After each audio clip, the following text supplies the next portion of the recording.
Hello everyone, welcome back. Hopefully everybody's day's been going well. So we have to talk about these Trevor Bauer cleats. The MLB threatened to not only pull Trevor Bauer from the game, but further discipline him if he were to go out and wear these Joe Kelly custom cleats where it said free Joe Kelly on a cleat, had a picture of Joe Kelly's face on the other one, obviously in reference to the MLB suspending Joe Kelly for for throwing behind, was it Bregman? Throwing behind Bregman of the Astros because of the whole Astros cheating scandal. And for that reason, Bauer's been very vocal about the MLB's disciplinary actions. And I gotta say, as much as I want to be on the pro Trevor Bauer side on this one, as much as I want to be stop the cheating, like I do think there is a little bit of a line when it comes to, the depictions on one's cleats. I don't know how often you see that in the MLB where you see somebody depict a face or words or something on their cleats, specifically the pitcher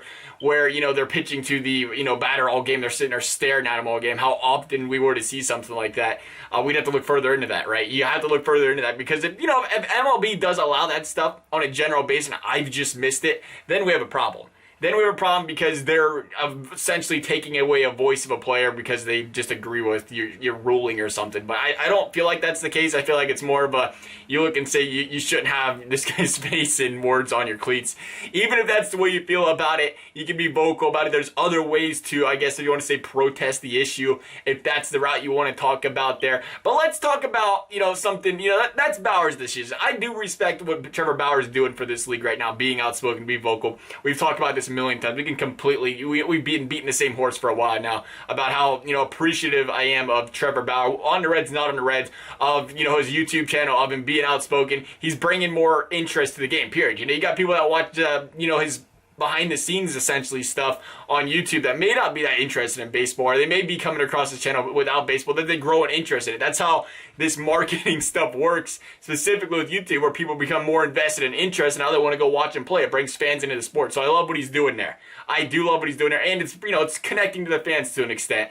So I always respect his opinions, whether I agree with them, don't agree with them. But I want to talk about something a little bit more, I guess you want to call it positive, a little bit more discussion worthy, and that is Trevor Bauer getting out there and pitching more.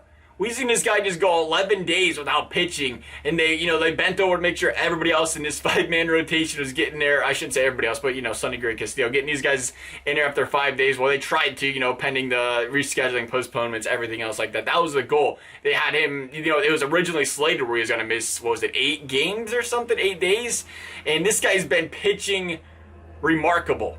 Remarkable as in the best pitcher in baseball right now. Best ERA, highest Ks per 9 innings. He's been dominant. He's been dominant in his 4 starts. And you have to wonder, a Reds team that needs to win every single game, still 2 games below 500, if they need to start bending over to make sure this guy is pitching every 4th day, or at least, at the very least, every 5th day. Because he wants to. See, the thing is, you always worry about wearing a guy's arm down, pitching him every 3rd day, every 4th day, how he's going to perform. I think he just showed us how he's going to perform on a non-5-day schedule. He just went 11 days off. That hurts a lot of pitchers, and he just went out there like it didn't bother him at all and dominated the Kansas City Royals. And I think when he says he wants to pitch 4 days rest, or he wants to pitch every 4th day, you give it to him.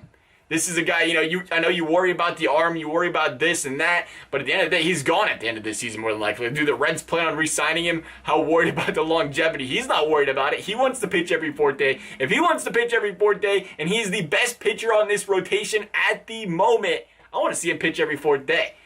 Put this team in the best position to win. If you have to ride the hot hand, you have to ride the hot hand. There's not a lot of games in this season where you can just afford to wait for other guys to come around or, take a chance on the 5th starter in the rotation and hope he doesn't, struggle or something. When you have a guy like Trevor Bauer that's openly made it known this guy is working this season and he is working well in this Reds rotation and he's open to pitching every 4th day. And I think you got to get him in there if you can. You got to make sure this guy's not missing every 5th start at the very minimum. There is no reason we should see that the rest of the season where this guy's not pitching at least every 5th baseball day. Besides the fact of, they have multiple days in a row where they're going double headers. That's understandable. Besides that, this guy's got to be pitching. He's been pitching lights out, and it's been a joy to watch as a Reds fan so far this season. Love to hear you guys' thoughts. Thank you guys for watching. See you next time.